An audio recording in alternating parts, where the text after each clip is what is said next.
E aí, pessoal, tudo bem com vocês?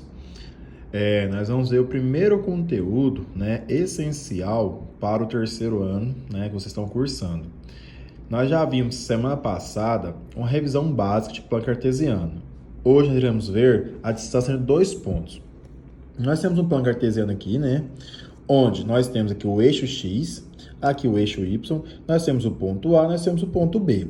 O ponto A é formado por um par ordenado, que é X e Y. O ponto B da mesma forma, que é formado por X e por Y.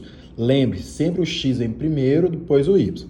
Quero saber qual que é a distância entre A e B. Aqui tem um comprimento, uma distância. Eu quero saber qual que é essa distância entre A e B.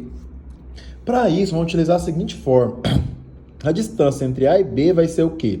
X de B menos x de A ao quadrado, somado o y de B menos y de A ao quadrado. Isso tudo dentro da raiz. Então, essa é a fórmula que a gente vai usar para calcular a distância de dois pontos, tá? Olha o exemplo aqui, ó. Tem o ponto P e o ponto Q. Qual que é a distância desses dois pontos lá no plano cartesiano? Lembrando que isso aqui é o X, isso aqui é o Y, isso aqui é o X, isso aqui é o Y, tá? Então, a fórmula faz o seguinte.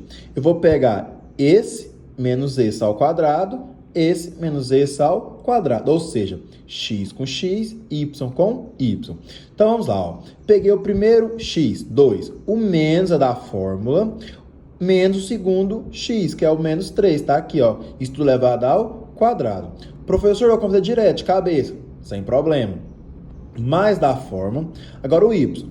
Y primeiro, menos da forma, o Y segundo, que é o menos 11, elevado ao quadrado. Cuidado, esse menos aqui, ó, é da fórmula, ele tem que existir. Então, vou no jogo de sinal aqui agora, ó. Menos com menos, ficou mais. Menos com menos, mais. Ou seja, sinal de menos pede para trocar o sinal. Então, ficou 2 mais 3 ao quadrado. 1 mais 11 ao quadrado. 2 mais 3, 5. 1 mais 11, 12. Certo? Agora, potência, matemática básica. Fizemos a revisão aqui antes.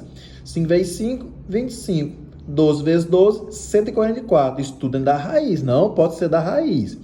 144 mais 25, 169. Qual que é a raiz quadrada de 169? 13, porque 13 vezes 13 dá 169. Então, quer dizer que lá no plano cartesiano, a distância entre o ponto P e o ponto Q é de 13. 13 o quê, professor? Unidade de medidas. Pode ser centímetros, pode ser metros, milímetros, tá? Isso dá de acordo com a unidade de exercício lá